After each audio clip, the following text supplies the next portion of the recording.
Hi guys, welcome back. In this video, I will be showcasing you how to quickly put your Samsung Galaxy A37 5G in silent mode. So let's get started. Now, if you don't want your phone to be making noises, you can simply swipe down and look for the silent mode icon. And this is it right here. Okay, so this is the new placement of the icon. It's normally used to be somewhere here in this area, but now it has been moved here and you might miss it. Okay, so currently we have tones for messages and incoming calls enabled. If you wanted to tap it once, that is vibration icon. So that means your phone is going to be vibrating for incoming calls and notification.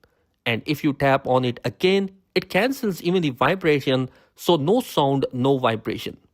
If you tap on it again, it goes back to the ring mode, and that's basically a shortcut way through which you can turn on or off the silent mode. Another way to do it is open up your setting, tap on sound and vibration, and you can see three options here again.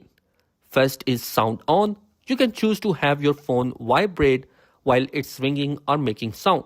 And then you have the vibration mode. That means no sound, just vibration for calls and notification. And then you can completely mute, which will turn off everything. All sounds of the phone and all the vibrations are going to be disabled. So guys, these are the two methods through which you can turn on or off the silent mode on your Samsung Galaxy A37 5G. I hope this video will be helpful for you. Be sure to subscribe because some amazing content is planned for this year. Peace.